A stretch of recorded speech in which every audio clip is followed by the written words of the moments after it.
Assalamu alaikum, good evening. Welcome to the 15th session of the Afkar-e-Taza ThinkFest online series. I'm Aliya Naqvi, Faculty of History at IBA Karachi. Joining me tonight is a guest who needs little introduction. He's a media personality, a scholar, and the author of several best-selling books, including Beyond Fundamentalism, Confronting Religious Extremism in the Age of Globalization, No God But God, The Origins, Evolution, and Future of Islam, Zealot, The Life and Times of Jesus of Nazareth, and his latest book, God, A Human History. So please welcome and enjoy tonight Dr. Reza Aslan. I know you don't use the doctor, but I'm going to say it once. Thank you for being with us tonight, Reza. I force my children to call me Dr. Aslan. Oh, really? Okay. No, it's a pleasure to be here. Thank you so much for having me. So it's you've been to Pakistan many times, but this is a virtual visit. Yes, sadly. Have you ever been to Lahore, by the way? Yes, I was in Lahore, I want to say 2 years ago, I think, okay. 2 years ago for the Lahore International Book Festival. Literary Festival, right? The Lit Festival, yeah. That was the year we weren't there. Okay. Yes, yeah. We had a wonderful time. Technically, we're both in Lahore today, although I'm in Karachi and you're in California. That's right. Yes, exactly. Virtual Lahore. So, our session tonight has a broad topic, religion and identity in the world today. And some of the broader questions we'd like to hear from you about are, how has globalization changed the way we construct identity for ourselves and others? Why is religion on the rise as a primary marker of identity around the globe? From the US to the Muslim world to India, what role is religion playing in politics? And why has religion made such a dramatic comeback onto the stage of public life when in the 20th century we thought it was dying a natural death? Maybe we can start with that particular question, Reza. Well, it is absolutely true that religious identity is on the rise. And I think that that's different than just simply saying religion or religious faith is on the rise, because what we are seeing in a lot of the polls and the surveys that we are doing is that religion itself is transforming from a matter of personal, individual faith, one's own sense of morality or the way that one defines oneself in the world. And increasingly, it is becoming what it used to be centuries past, which is a form of collective identity. You brought up the issue of the 20th century. Yes, you're absolutely right. So the prevailing theory of the 20th century was secular nationalism, the idea that eventually the way to create a future of peace and prosperity would be for individuals to replace their religious identity with secular forms of identity. And those secular forms of identity can be nationalism, it could be citizenship, whatever the case may be. And that if we could do that, if we could just simply create collective identities that are centered around our association with a nation state, then all the sort of awful wars of the past fought in the name of religion will go away, and we will have peace and we will have stability around the globe. Obviously, that did not work. The 20th century was unquestionably the most violent century in human history. We are talking about the slaughter of tens of millions of people, not in the name of religion, but in the name of nationalism, in the name of socialism, in the name of Marxism, all these sort of secular ideologies that were supposed to replace religion. And so on the one hand, when we're talking about the rise of religious identity, we have to begin with talking about the demise of national identity. That the notion that the failure of secular nationalism to give us what it promised that it would give us is difficult to deny. The flip side of that, of course, is, as you yourself brought it up in the question, the issue of globalization. Now, of course, globalization means many, many different things to many different people. Fundamentally, when we're talking about globalization, we're talking about economics. That is where the term originally derived from. We are talking about things like mass migration or new communication technologies or the free market economy, the way in which markets around the world are increasingly reliant upon each other. But globalization is also about a change in mindset. It's about a change in the way that we think about the world and ourselves. We say this phrase all the time: the world is getting smaller, the world is getting smaller. Well, that actually is quite true in the sense that the way that we think about the world is getting, we think about the world in a much smaller way. The borders and boundaries that separate us into distinct nation states have, over the latter half of the 20th century, begun to disintegrate. It's being taken over by these transnational organizations, like, for instance, the European Union, right? Or say the African Union. And so as a result, that primary form of collective identity, that notion that we're all supposed to gather ourselves according to our national identity, everything else, your race, your ethnicity, your religion, cultural identity, all of those things need to take a back seat to your national identity. Well, if the nation state starts to dissolve, if national identity doesn't any longer hold as much weight as it used to, then something has to take its place. And that something, in large parts of the world, including here in the United States, is religion. People have begun to reformulate their collective identity, not primarily in terms of their association with their nationality or their nation state, and instead in terms of religion, and also ethnicity, by the way, but primarily religion. And so when we say that religion is on the rise, what we really mean is that religious identity, the idea that people around the world are saying, I am first and foremost a Muslim before I'm Egyptian or Pakistani. I am first and foremost Christian before I'm British or American. I am Jewish before I am Israeli or whatever the case may be. That concept of identity is what is on the rise. But Reza, is it just a concept of a transnational global identity, or does this identifying with a large transnational community, does it affect the way we feel? You often, in your run when you speak, try to differentiate between and religion, where it is a matter of public identity. Faith is something experiential, individual. But are they really unconnected, especially to a lot of your work is devoted to highlighting the similarities of faith, no matter which religious idiom one might choose to express one's faith in. Especially your last book is a lot about this, about our human instinct, if you might say, towards believing in or imagining a divine transcendent reality. And another one of your favorite quotes that comes up a lot in your interviews and shows is the story of attributed to the Buddha, that you can dig 6 1-foot wells or 1 6-foot well. It doesn't matter. Everyone is accessing the same water through their wells. Right.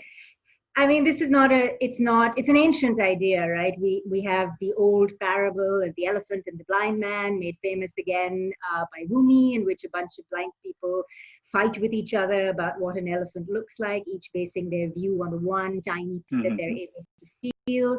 And the elephant, of course, is a symbol of a single holistic reality that the blind man are unable to see.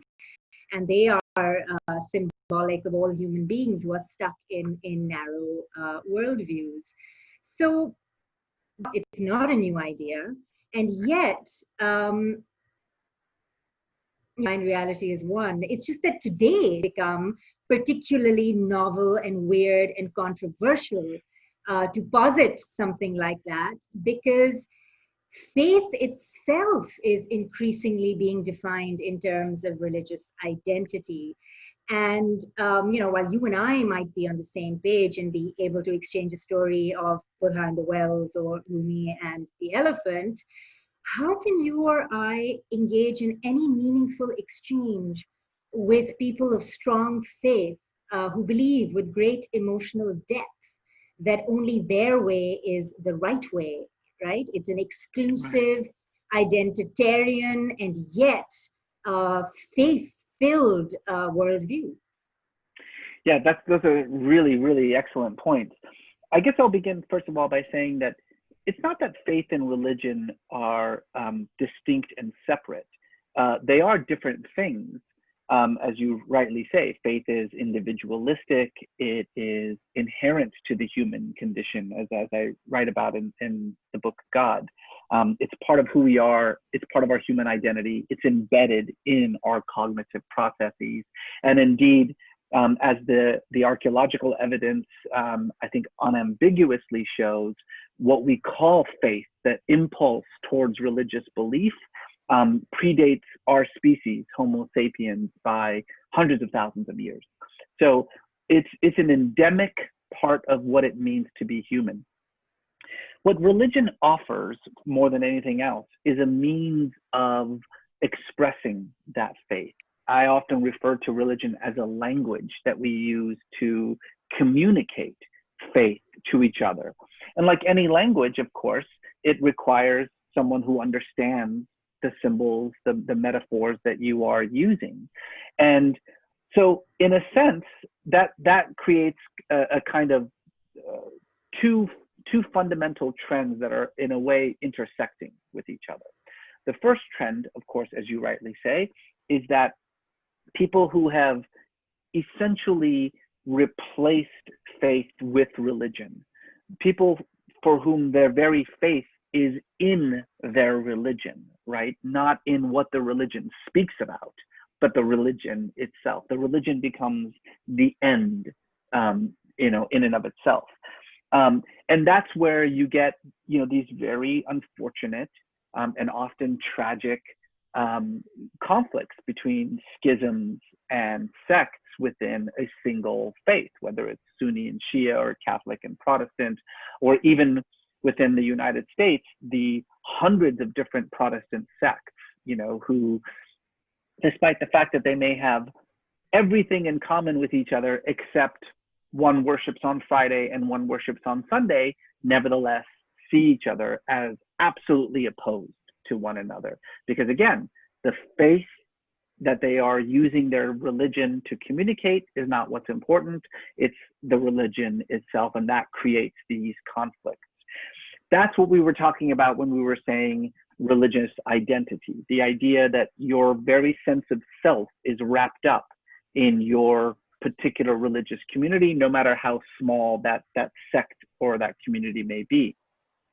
The second trend that we are seeing, however, is this trend towards the eschewing of religion.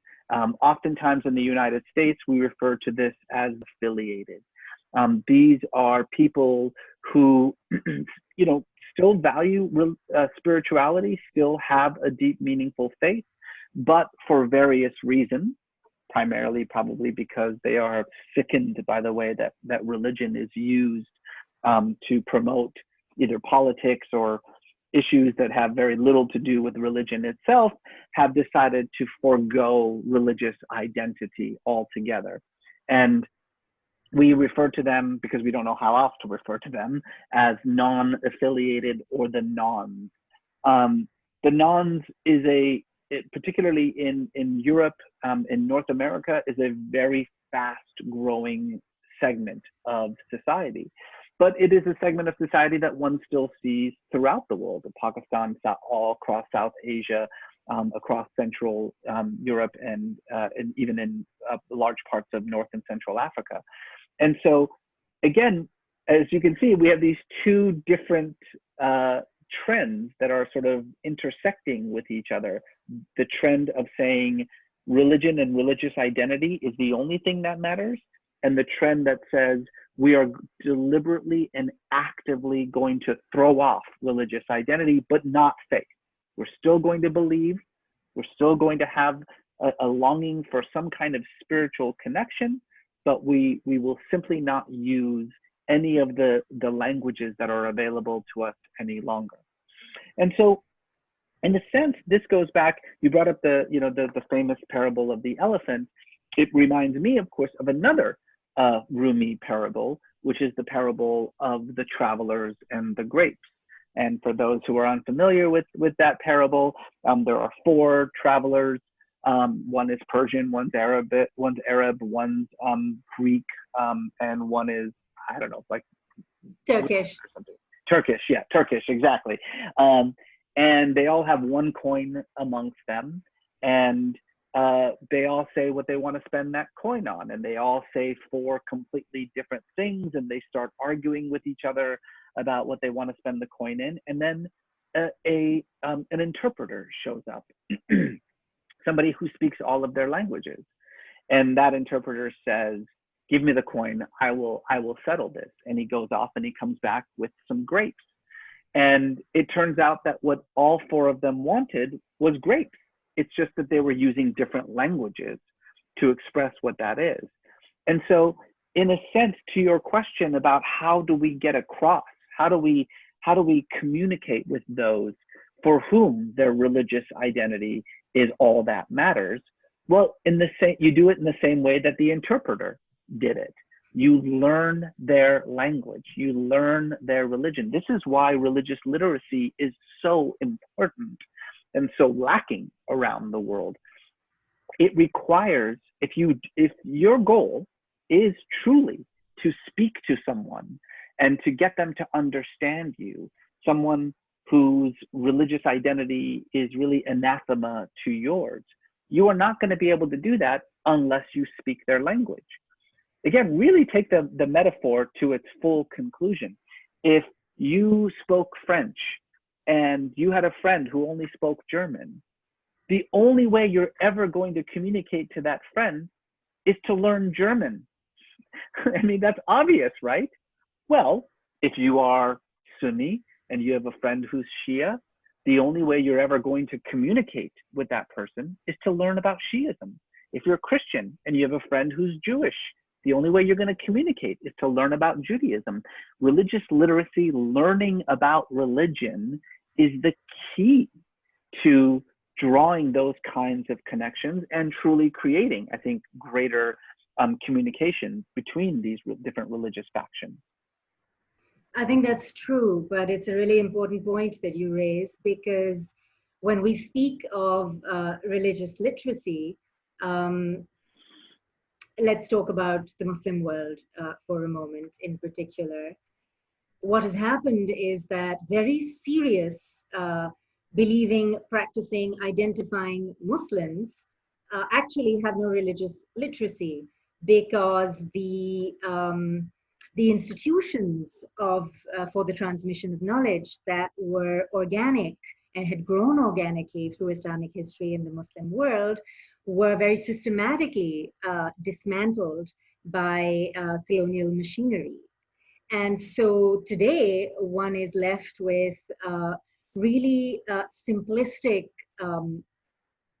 understandings and definitions of religion. So there is no longer space, for a wider spectrum the way there used to be. Certainly in Islam, there was a very wide spectrum in pre-colonial times that was known and more or less acceptable. You didn't have to choose it, but the spectrum, the idea of a spectrum was understood, and most importantly, and what's disturbing about the way definitions of Islamic faith are being defined by Islamic identity today, what particularly worries me is that there's less and less space for people who And there are many such people, right? It's less and less space for a Muslim who wants to self-identify as Muslim, right? That's important to them as faith and tradition and identity.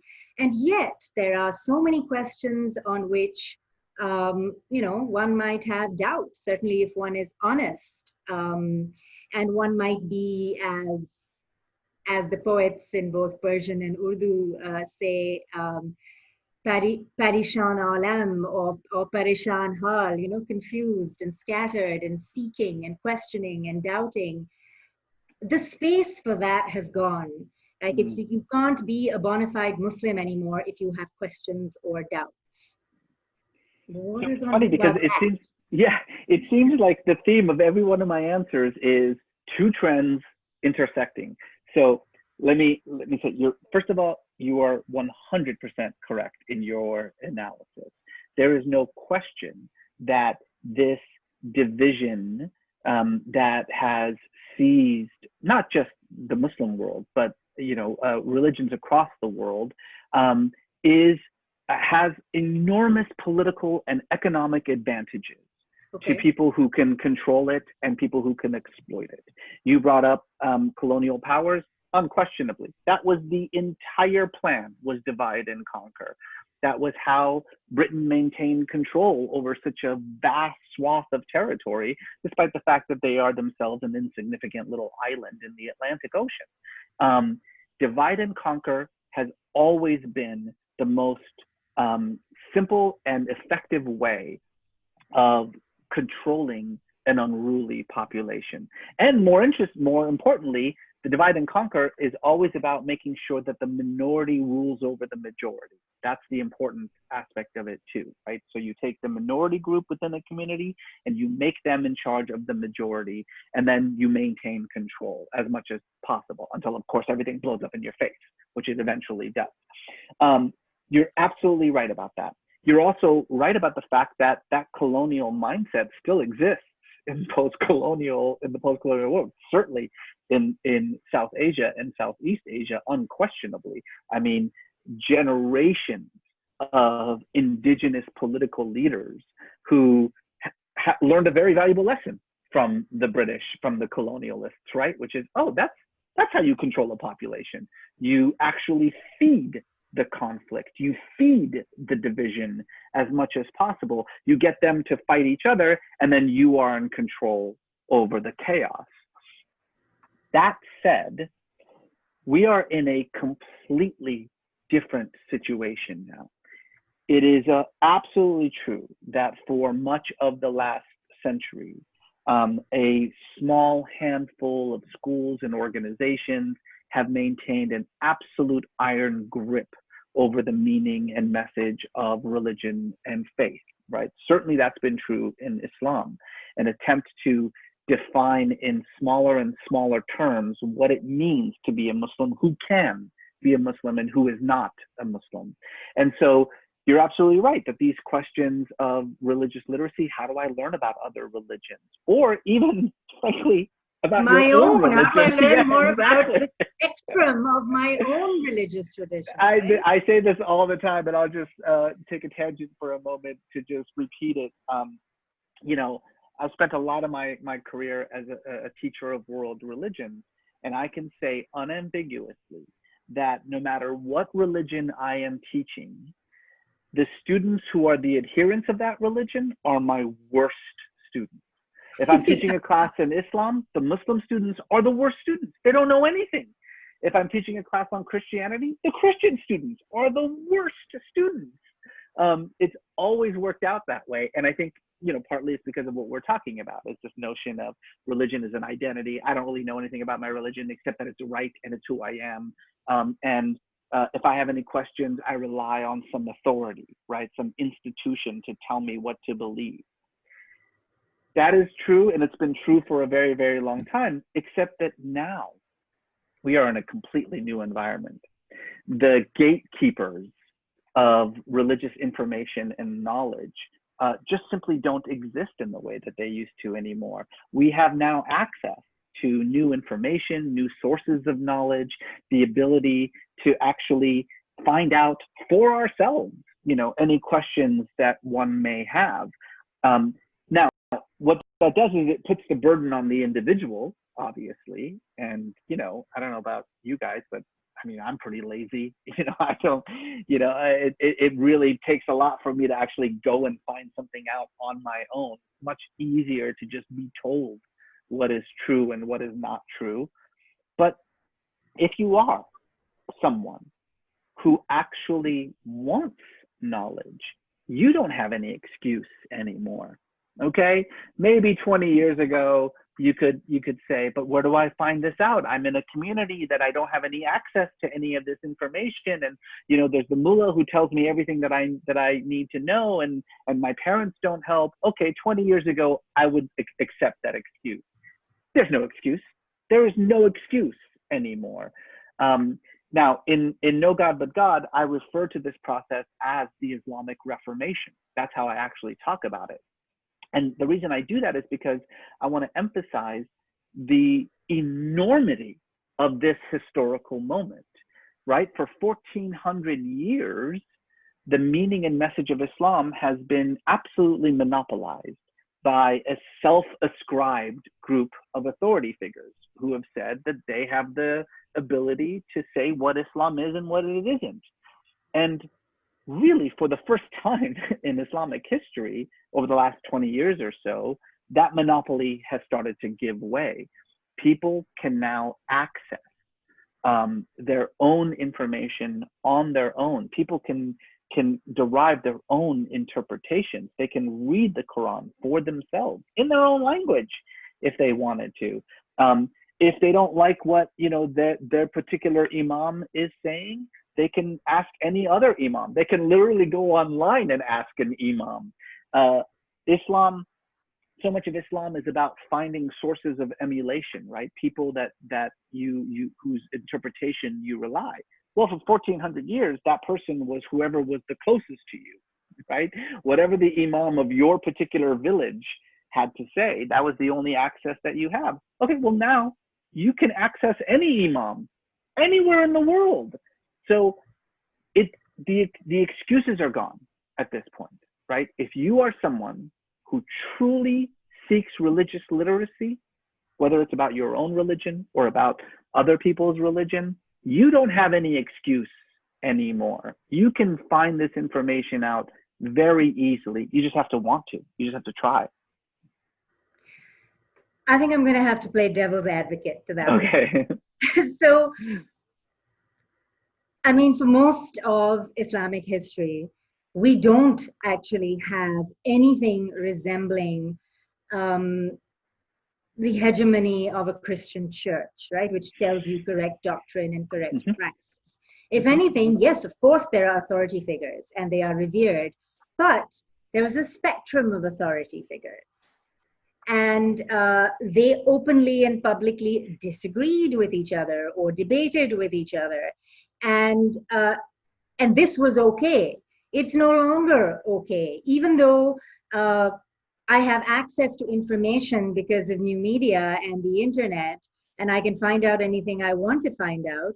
What instead seems to be happening is that new media is lending itself to a very new kind of narrow propaganda, brainwashing, and those voices are savvier and louder than voices of doubt, dissent, and questioning. So, what do you say to that? Well, but you're describing the human condition. I mean, that truly is who we have always been. I mean, we are evolutionarily primed as human beings to seek like-minded individuals to form a community with each other. It used to be that community was caves, then that community was villages, then that community was cities, then that community was countries and nations. But nevertheless, it's just a part of what the human condition is about, is to find people who are like-minded in some way, and then to subsume your individual identity into that collective identity. I remember, I'm old enough, I think you and I are both old enough to remember the heady days of the internet. Remember those days? Remember when the promise was, oh, for the first time in human history, we will have access to all the knowledge in the world. The world will be open. You will no longer be in a little bubble any longer. You can have Except that access we to are. everything. Well, we're even more bubbles. The bubbles have gotten smaller and smaller and smaller and smaller. What the internet has done, what globalization has done in some ways, is it has offered us the ability to become even more narrowly focused, right? You can never, if you choose to, you can never, ever, ever be exposed to any opinion that ever contradicts yours, if you choose to. The internet allows for that. But again, I have to come back to this issue of personal choice. Whereas in the past, the thing that was missing was choice, right? You're right that with the sort of solidifying of the sunnah and the solidifying of consensus and the sort of, yes, there's never been a pope, there's never been a singular authority with full control over the entire Muslim faith. Nevertheless, there have been a series of organizations, schools of law that have maintained that sort of control for themselves and in conflict with each other. But the difference between now and the past is that in the past, one really had no choice in the matter, right? That solidification that you're talking about was the only option. That solidification still exists, and you're absolutely right. You know, in many ways, it's gotten worse. But for the first time, the individual now has the ability, should that individual actually choose to take advantage of it, to contradict that view, to find alternative interpretations. You know, in the past, you had to be Ibn Battuta, right? If you wanted to break free from control, you had to travel the world, and now you don't. But Ibn Battuta is not an anomaly. It's just that he wrote his memoirs. He's quite representative of his age. Yes. Well, I guess what I mean to say is that you don't have to physically travel the world to seek knowledge as far as China any longer. You can now do so at home. But again, it does require an individual impulse, a compulsion to break free, to actually work at it.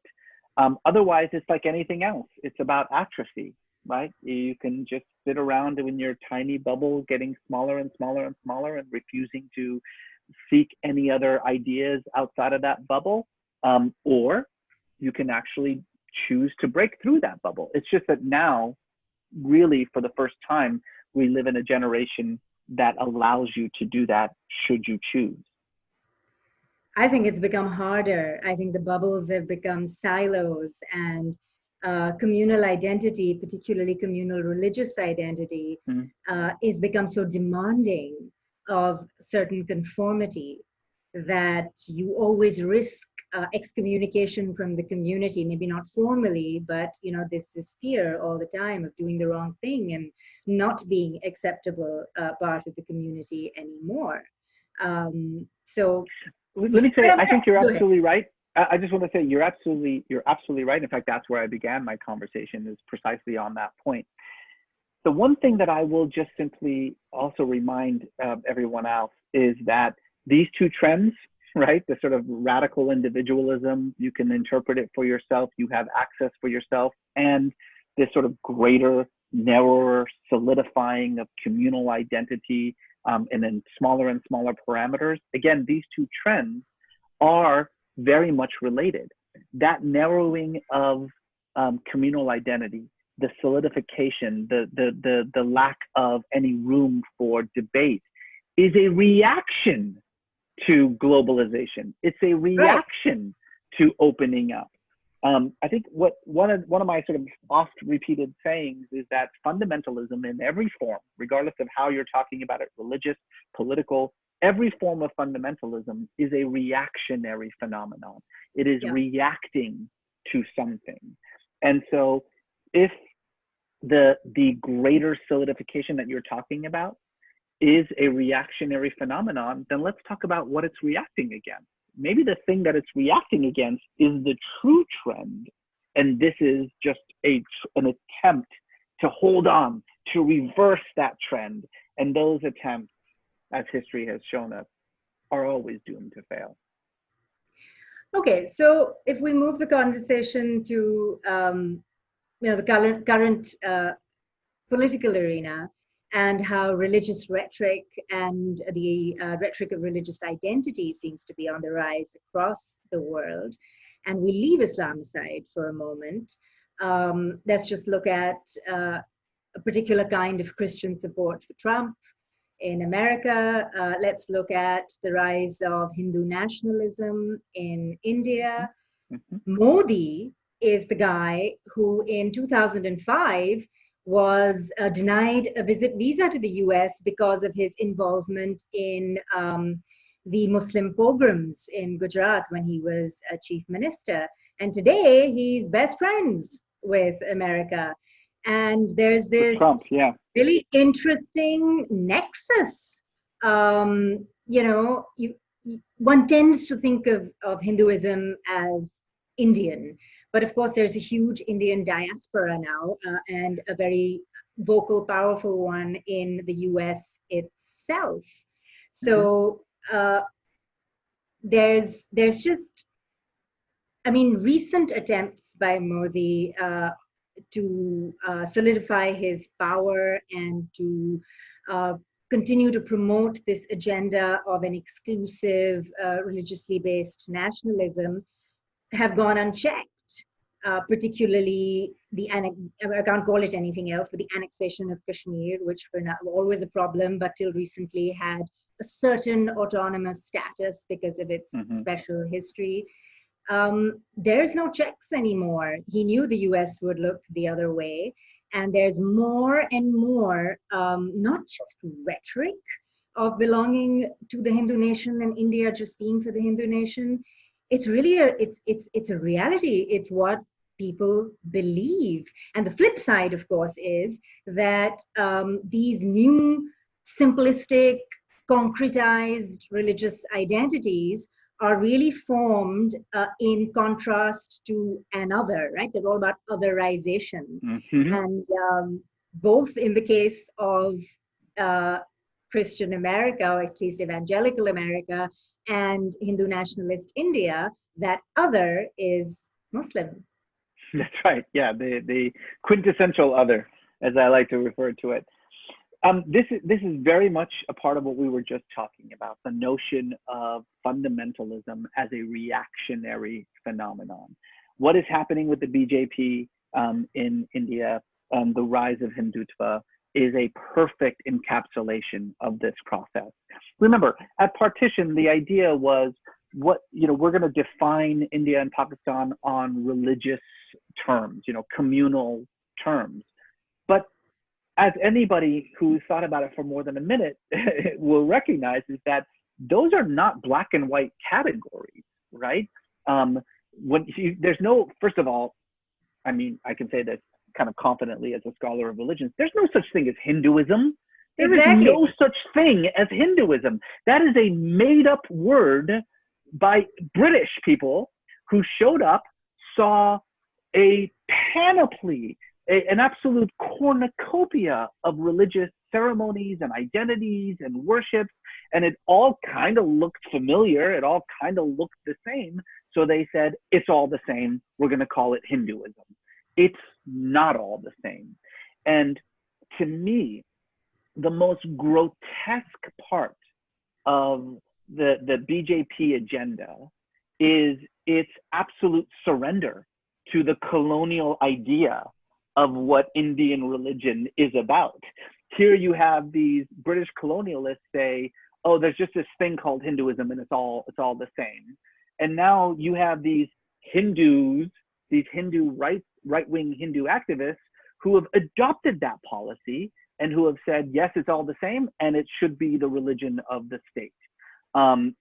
It's so ironic It's so ironic to me. Well, I think But it's not a giving in. It's more a savvy manipulation of something that already exists, as all colonial states have done. They've just taken on, the colonial blueprint and carried on.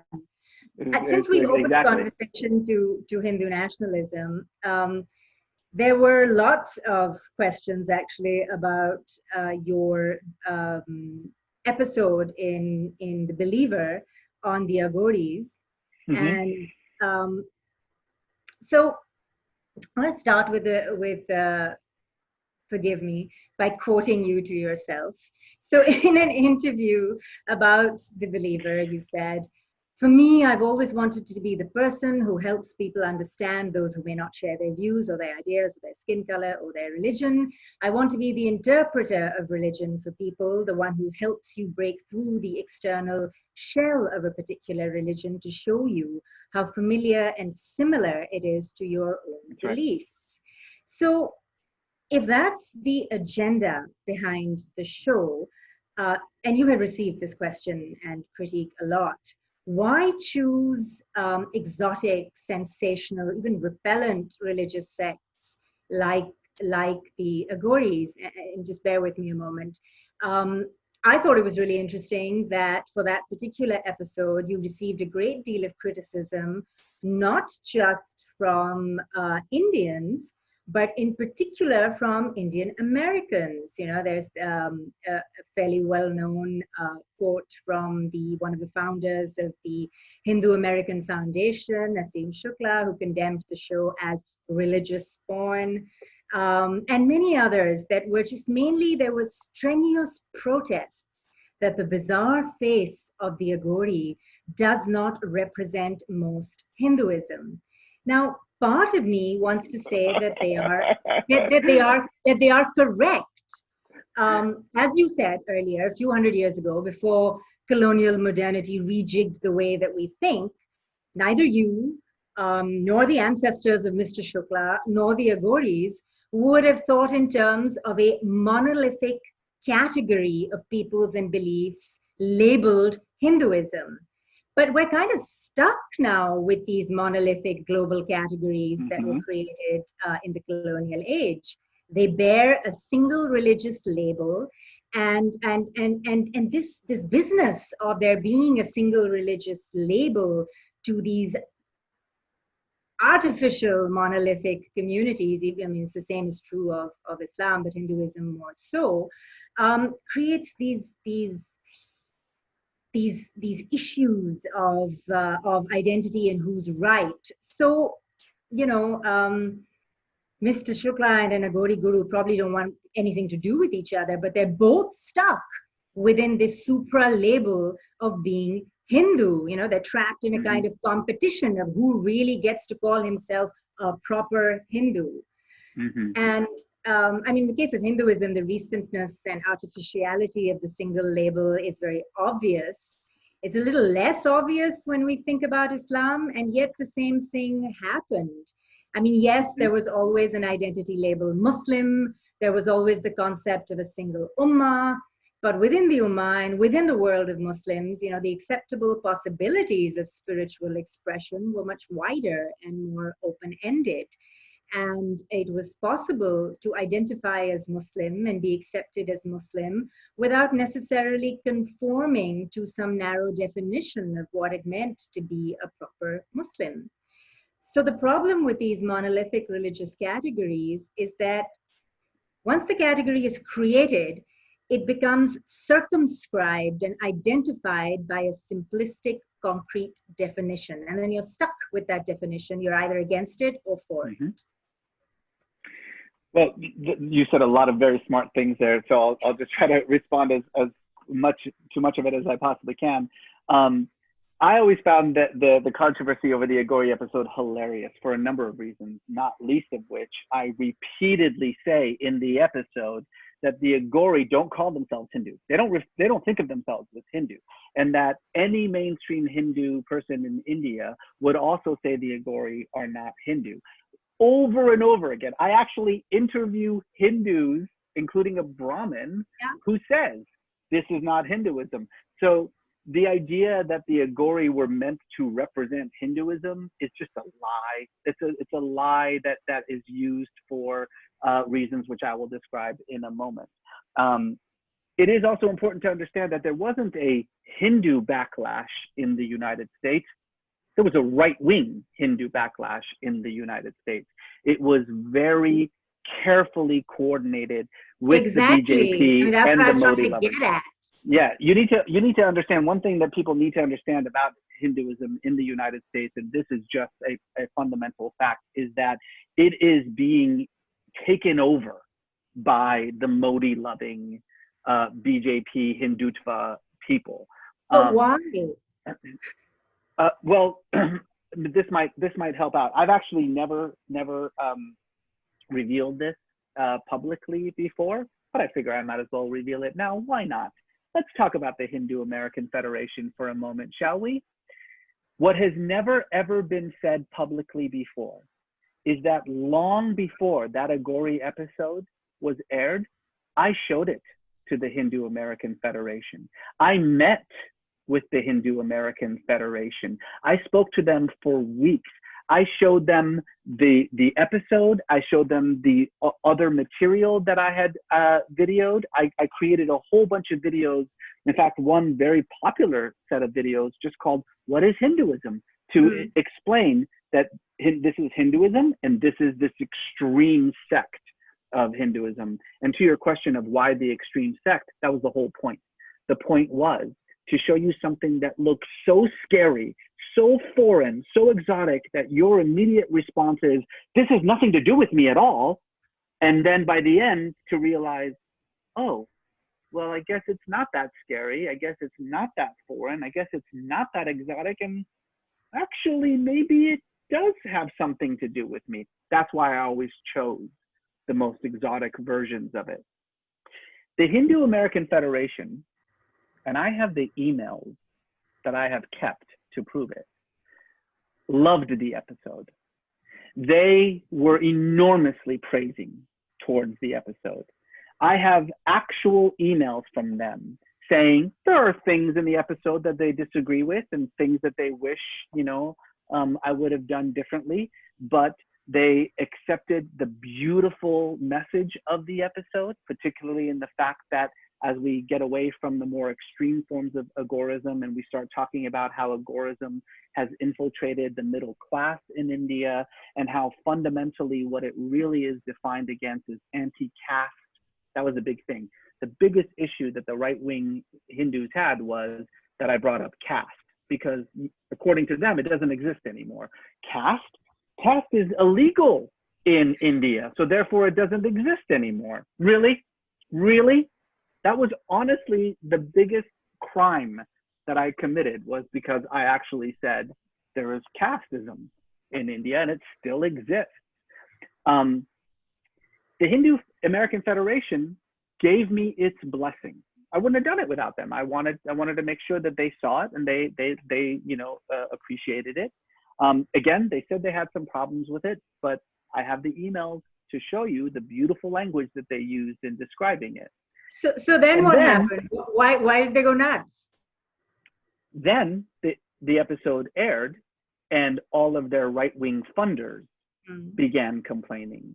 And the second they had any fear of losing some of that right-wing BJP money, that's when they responded. And they responded in ways, and I purposely didn't respond back because I understand where they're coming from. I think I once tweeted after the 30th or 40th tweet from the Hindu American Federation, crapping on me in the show, I finally lost a little bit of patience and I tweeted, don't forget that I have the emails, okay, from you. And that was the last time they said anything about the show. They have an enormous amount of money pouring into these organizations, and in doing so have essentially taken over a lot of these funders. So you had people like Tulsi Gabbard, who's just a despicable, absolutely despicable representative here in the United States, who is no longer this is her last term, who is also a big right-wing Hindu, Modi-loving, BJP supporting politician who made a big stink about it. So this kind of wraps into the larger conversation that we were having, which is the way in which religion becomes an identity, the way in which it marries itself to politics, the way in which even an organization who looks at something and says, oh, well, that's actually beautiful. It's a beautiful message, about what true Hinduism can be or is, can immediately, turn when the politics starts to get in on it. We're obviously facing this. You brought up, American evangelicals. I feel like it's such a complicated issue that I feel like I need to, even though I've been talking for a while, address it for a moment because because we actually have a lot of questions about that. A lot of people are interested in your views on the upcoming election, Trump support from white evangelicals. So go ahead, take the conversation there. First of all, thank you for saying it correctly. White evangelicals. Thank you. I think what often happens, not just in the rest of the world, but here in the United States, when we talk about these issues, we talk about the evangelical support for Donald Trump. That's a misnomer. 81% of white evangelicals voted for Donald Trump. Yes, now that is a record. That is more white evangelicals than voted for George W. Bush, who actually was a white evangelical. Right. But we cannot forget that 2/3 of evangelicals of color voted for Hillary Clinton. Now, these are people who believe the same thing, who have the same religious faith, who have the same theology, who see the world very much the same way. What's the difference between them? Skin color. And if we are going to sit here and pretend that race isn't a massive factor in the support of white evangelicals for Donald Trump, then you don't understand what you're talking about. White evangelicalism in the United States has always been racially problematic. It's always had an undercurrent of white nationalism. It's always been there. It's just that Donald Trump actually tapped into it and turned it into a white supremacist organization. That's the way to think about the evangelical church now, is that it is certainly in many, many cases, a white nationalist organization. That's what it is supporting. Because the person that they are supporting, and this is just objective fact, is about the opposite of everything that Jesus Christ ever said on any subject whatsoever. He is a pathologically lying, racist, misogynist, a person who's been credibly accused on numerous occasions of rape, numerous rape accusations, not one or two, many rape accusations, credibly. Right. So how do they reconcile Trump's obvious lack of personal morality? So it's twofold. The first, as we've already talked about, racism. Just plain, unadulterated, simple to understand, not complicated, factual racism. It's as simple as that. You can love Jesus and also hate Black people, okay? And there are millions of people in the United States who feel that way. Right. But there's a second element, and it wraps up into what we were talking about before. What is fundamentalism? It is a reactionary phenomenon. For much of the 80s and the 90s here in the United States, we have had a culture war, right? War on issues like prayer in schools or abortion or gay marriage. And throughout the first half, the first decade of the 21st century, that war was lost by evangelicals. Gay marriage is now enshrined. Abortion is enshrined. The culture wars were lost by the evangelicals. And what Donald Trump did is something that no one had ever tried before. Yes, the Republicans had always tried to rally white evangelicals to their side. They've always done that. But Trump did something different because he's not a believer, because he's not Christian, because he's an anti-Christian in his worldview. He was able to just, in a very bald-faced, explicit terms, promise white evangelicals something that they had lost, which was power. Power. Pure power. If you listen to Trump's campaign speeches, repeatedly, he would say, I'm going to give you guys your power back. I'm going to give you a seat at the table. I'm going to make you powerful. Whatever you want. I don't care what you want. Abortion, Trump has probably paid for more abortions than any individual. But fine, you don't want abortion? Fine, no abortion. You don't want gay marriage? I don't care, but no gay marriage. He, in a very explicit and grotesque way, simply said to the evangelical community, since I have no values or morals or principles, I'll just take on yours. Whatever you want, I will do for you. I will give you power.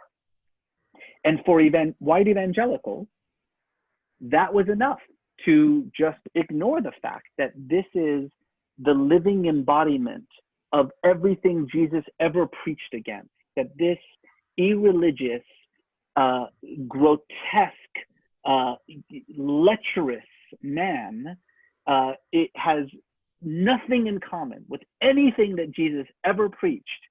But we get to be powerful again. We get to be in control again.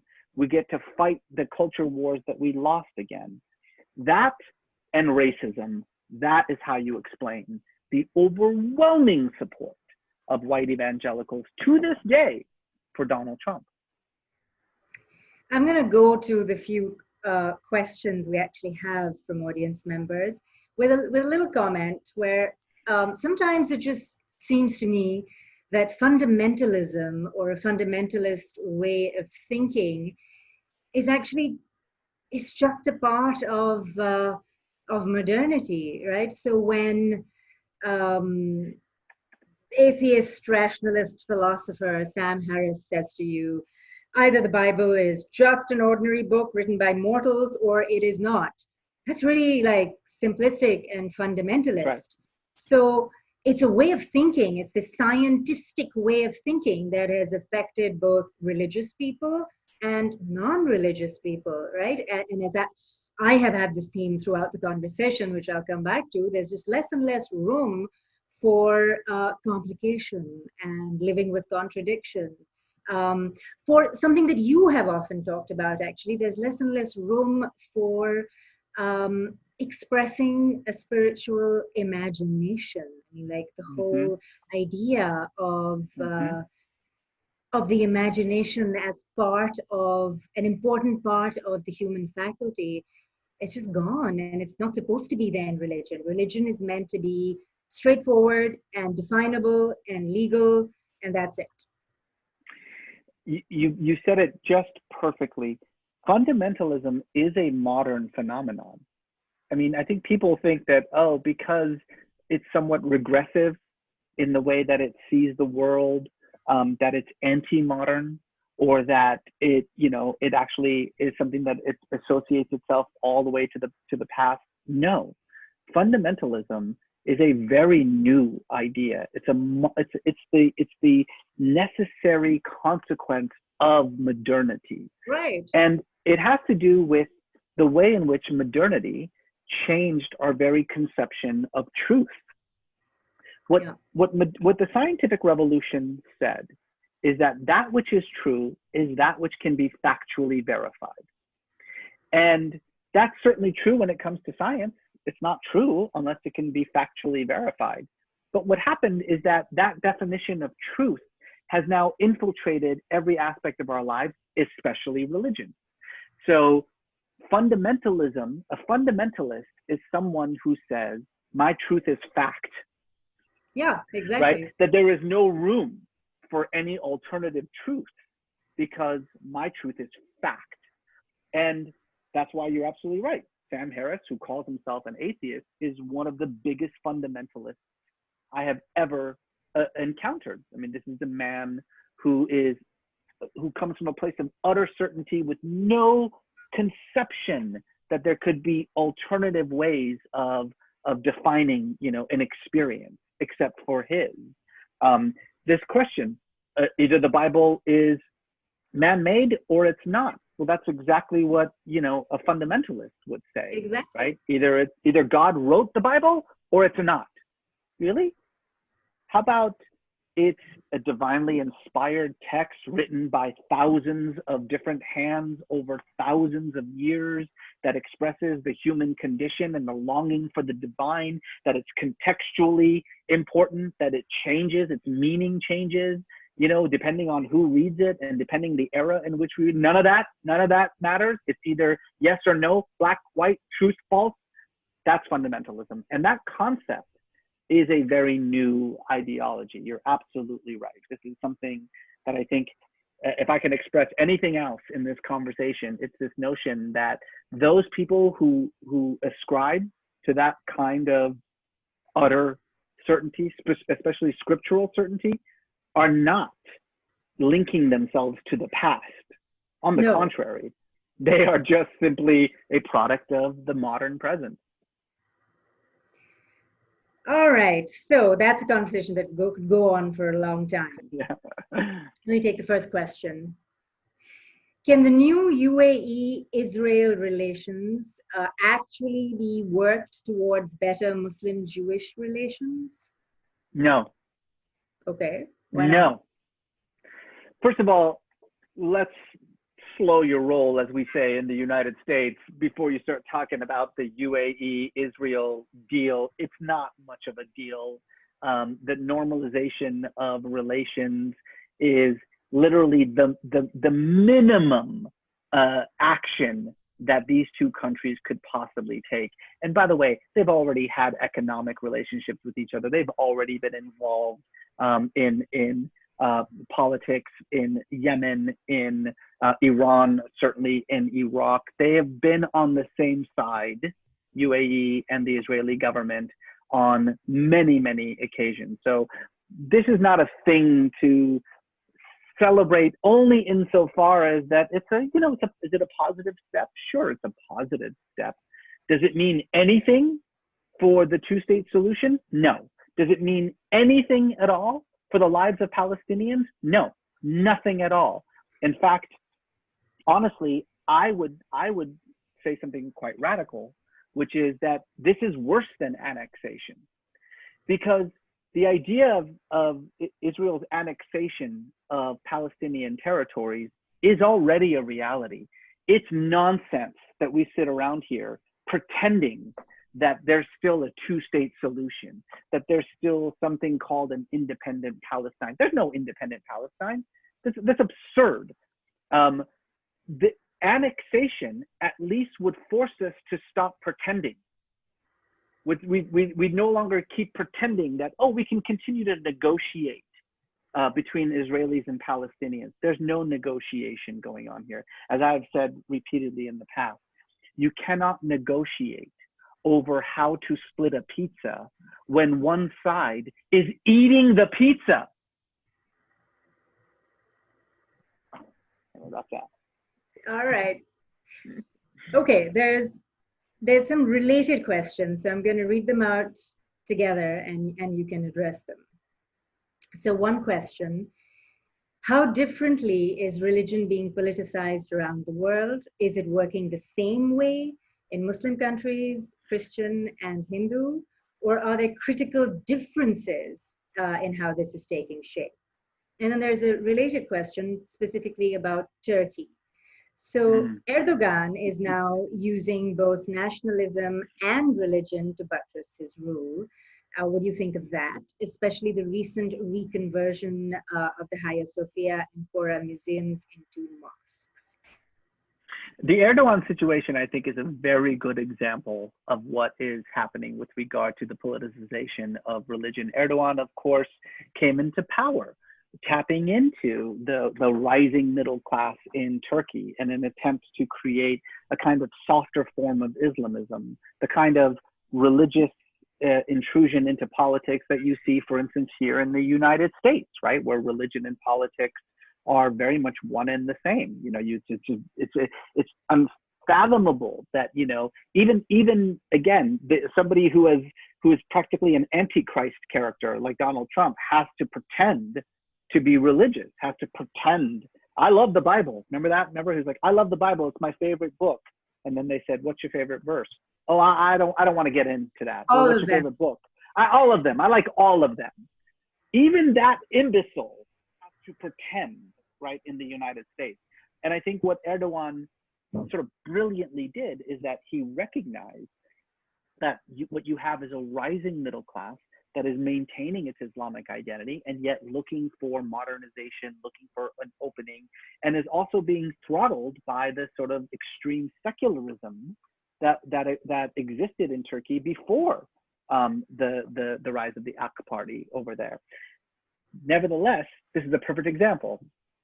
Erdogan, of course, was, he's now, of course, for him, the enemies, the Gulenists and all that. But of course, his rise was utterly dependent on the Gulenists that he now, says are the enemies of the state.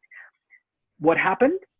Well, once he achieved ultimate power, once he arose to the levels where he was no longer reliant on anyone else, he started acting in principles, acting in ways that were no longer in conjunction with the beliefs of the organizations that supported him. And so when those organizations turned against him, particularly the Gulenists, when they turned against him, what did he do? He resorted to nationalism once again, right? He just picked up on that national identity, called them traitors, called them, treasonous, and began essentially transforming Turkey into exactly what he railed against, right? This kind of ideologized state. And now, of course, he's trying his hardest to kind of snap back a little bit. And how does he do that? Through these token actions, right? We're going to reclaim mosques, things like that. These are symbolic actions, the purpose of which is to reclaim some of the mantle of religious authority that he had to give up in his fight with the Gulenists. This is a great example of precisely why religion and politics don't mix with each other, right? That the whole reason why 250 years ago in the United States, at least we tried this experiment to build a wall between religion and state, was to protect religion, not to protect the state. The entire point was religion, when it infiltrates the state, defiles the religion. And we've seen this play out, I think, all across the world, and it's certainly happening here in the United States, unquestionably. Evangelical Christianity has never had less of a draw, less support in the United States than it does today. In fact, this is one of the really fascinating things, is that you have this entire movement in evangelical Christianity, whether they're leftist or what, who are looking at the Trump destruction and are trying to figure out new ways to branch off from the traditional evangelicalism of their parents. That's what it does. The state, politics defiles religion, not the other way around usually. So I think this is a nice follow-up question. In today's India, Muslims and Christians are actively persecuted and targeted. In today's Pakistan, Christians, Hindus, and Ahmadis are actively targeted. Mm-hmm. Invoking the egalitarian aspects of Hinduism and Islam doesn't seem to be working towards curbing this religious majoritarianism that's so palpable in countries right now. What do you think may be the way forward for these states? Look, I mean, if you're asking me whether I'm optimistic about what's happening in India, I am not. I am not optimistic. I am not optimistic. If you want to fast forward and see what India could possibly look like 10 years from now, look at Israel. Israel is in many ways a really sort of apt metaphor, an example of what's happened in India. Again, the idea is that this is a nation created for Jews. Well, but what does that mean? What do you mean by Jew? What do you mean? Do you mean religious Jew? Do you mean ethnic Jew? Do you mean culturally Jew? What does that even mean? And if you mean religious Jew, what kind of religious Jew? Orthodox religious Jew, or like conservative religious Jew? What about reform-minded Jews? Do you mean Mizrahi Jews? Do you mean Ashkenazis? What do you, same thing. You just say, this is a land for Hindus. Well, what do you mean? What do you mean by Hindus? What does that exactly mean exactly? And what is that? What if you're Indian but not Hindu? What if you're culturally but not, religiously? That mishmash is ripe for authoritarianism, for fascism. And that's exactly what happened in Israel. Over the last 2 decades, what we have seen is a problematic, deeply problematic, but nevertheless vibrant democratic society be absolutely overrun in Israel by right-wing fascism. Fascism in the guise of the Likud party, certainly fascism in the person of Bibi Netanyahu, who essentially has tried to maintain control by stoking religious animosity, by creating an other within the community, and by using right-wing religious ideology to promote his political agenda. Does that sound familiar to anyone who's been watching India for the last decade and a half? Again, problematic yet vibrant democratic institutions suddenly controlled by tyranny and fascism. How does fascism work? You create enemies within, and then you rely on a right-wing religious ideology to allow for political control over the state. India is not on a good path. It's not on a positive path, and I have a very difficult time trying to figure out how it will get on a positive path. Because again, when I look at India today, I see Israel a decade and a half ago. And Israel is a powder keg right now. Israel is in a situation in which it simply cannot continue to exist in its current form. It will be fundamentally anti-democratic. And I think that that's what we're looking at in India, which styles itself as the world's largest democracy, but which is not acting like it at all.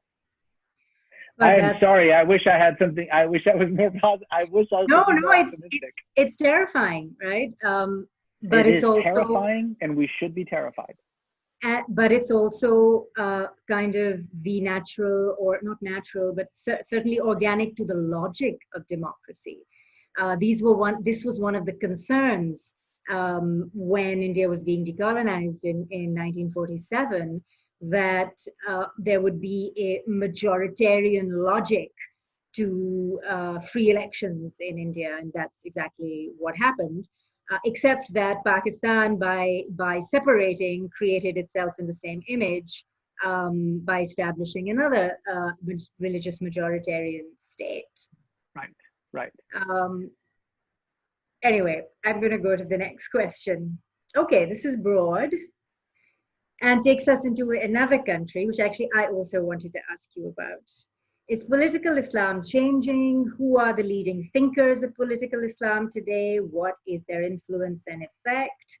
And the more specific question, what is the thinking in Iran these days? Is the regime under pressure, or is the Islamic revolution firmly in control? What is the effect of a huge young population on religion and identity in Iran? Well, I want to get to the Iran question as quickly as possible. So what I'll just say very briefly about political Islam is that as a movement, I think it's lost its steam. I think the situation around the world, and in the way in which Islamism, which is Islamic nationalism, was essentially subsumed by a transnational Islamic identity, and that transnational Islamic identity very quickly went from Hizb ut-Tahrir to ISIS. And so no longer did it have any kind of value or moral authority to stand on, that it was being rejected even by the most transnationalists of Muslims. It has created a situation in which political Islam as an ideology is fading fast. And maybe it will have a resurgence who knows? But as a movement, what we are really seeing is the embers of it, which is dangerous because remember, fundamentalism is a reactionary phenomenon, and if it starts to die and if other movements start to take over, it might react against it and resurge again. But nevertheless, that's a separate issue altogether. I think Iran, obviously it's a personal topic for me, so it's hard for me to be dispassionate about it. So I'm not going to sit here and pretend to just be a sober analysis of what's taking place in Iran. What I will say is that the optimism that I had a couple of years ago in Iran has faded somewhat. The problem with Iran, this is the problem with all tyrannies. The problem with Iran is a lack of access to the rest of the world.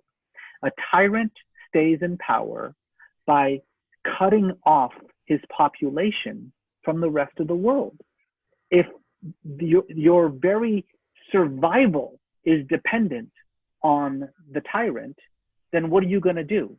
Lash out onto the street? You need bread the next day, and the only person providing you with bread is the government. In Iran, that's literally true. 40% of the population, 4 out of 10 Iranians live below the poverty line, and they are 100% dependent upon the state for their most basic goods. Wheat, bread, just the most basic goods. So if you have a situation like that, it doesn't matter what country you're talking about, you are fine as the tyrant. You are stable.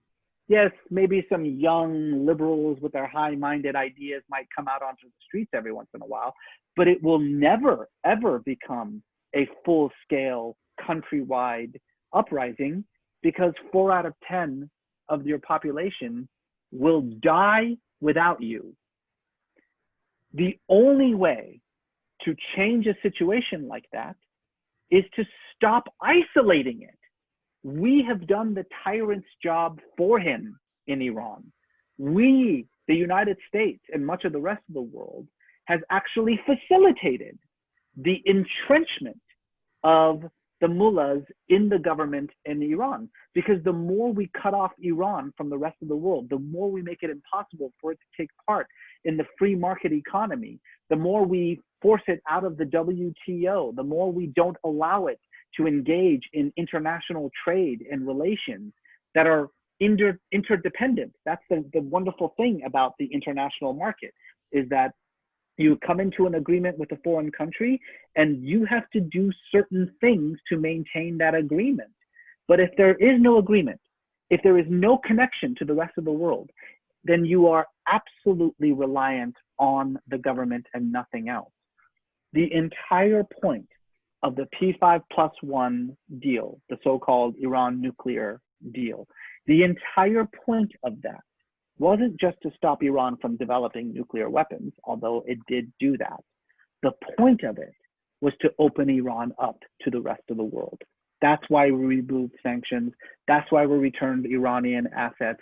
That's why we allowed Iran to start selling its oil on the open market. That's why we encouraged international businesses to start doing business in Iran.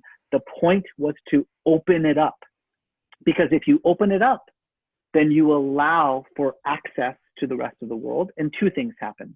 Number 1, the government suddenly is accountable. The Iranian government is not accountable to anyone. What are we going to do? What is the United States going to do? How is the United States going to punish Iran for killing its own citizens? What are we going to do? Sanction them more? There's nothing that we can punish Iran with, because we've already taken everything away. And so we cannot police their behavior. They can do whatever they want to. That's the point of interdependent trade relationships. If you don't behave, we take something away from you that we gave you. So that's the first thing. The second thing opening up the country does, it's quite simple. It creates a thriving middle class. In modern history, there has never been a successful political revolution that hasn't involved the middle class. It's not enough to have the intellectuals go out into the street. They don't speak for most people. The poor are busy trying to survive the next day. That, you know, politics is not the thing that's on their mind. Feeding their children is the thing on their mind. What is required for dramatic political change is a vibrant, stable, economically stable middle class. There is no middle class in Iran any longer. There is the 40% that live under the poverty line, and then there is the 10% that has married itself to the government and is reaping all the rewards. And then there's this middle that is just barely surviving, 2-3 jobs, you know, at once, trying to figure out a way to make it to the next paycheck. That group is educated, it's intellectual, plugged in. That group is prime for becoming the wave that would bring down this government. But it can't do that if it doesn't have access to the rest of the world, if it can't create, you know, some measure of economic stability. Political change and economic change are intertwined for better or worse. And what the Obama administration did in the P5+1 deal is listen to those of us who for decades have been saying the key to fundamental change in Iran is not greater isolation. It's the opposite of that. Now, unfortunately, with the Trump administration, we've pulled out of the P5+1. And so now Iran is in a precarious situation. Yes, there's an enormous amount of instability there. There are people still, you know, going out into the streets. The arguments have been made that the Iranian government is more insecure than it has ever been, but that's not true. The truth of the matter is that the greater the isolation, the more secure that regime is. So until we reverse course, which we hopefully will in this new election, until we actually go back to the larger goal of opening Iran up to the rest of the world, there's really very little hope for any kind of immediate, significant political change in that country. I think what your analysis of the situation in Iran is insightful and persuasive.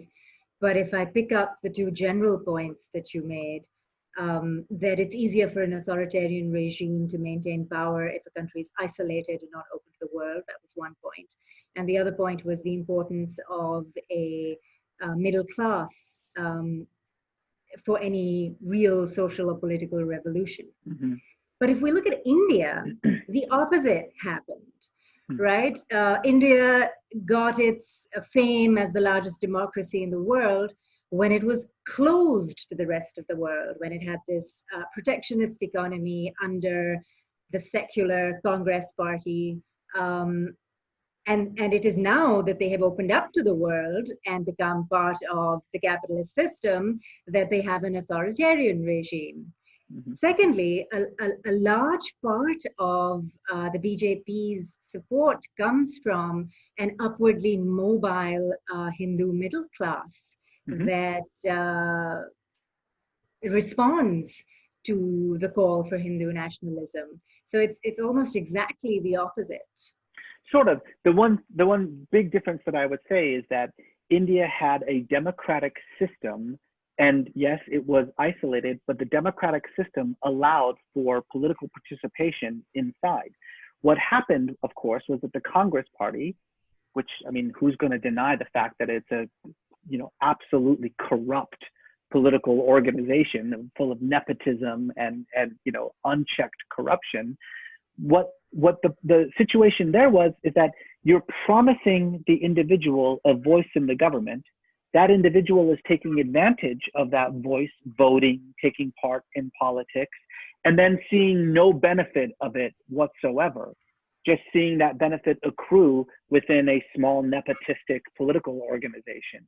And then an outsider shows up and says, the reason that you're not getting what you want, even the rising middle class, yeah, now we're rising middle class, we're making more money, and yet it's still, you still don't have, you know, the power that you want, is because of this group, this clique.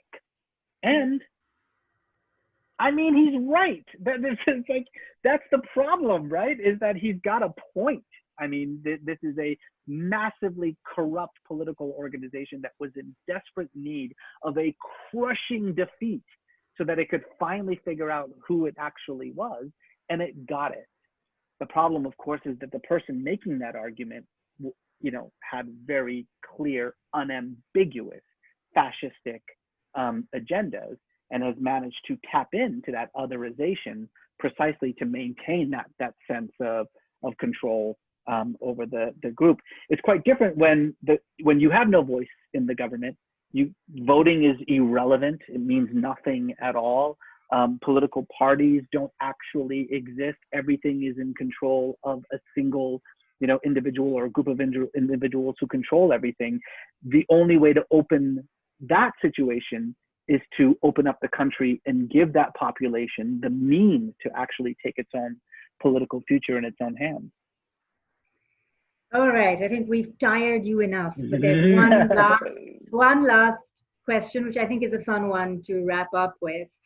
So do you think that today, because of globalization and new media, religion has gone from being a matter of faith, even a matter of ideology, into becoming an industry?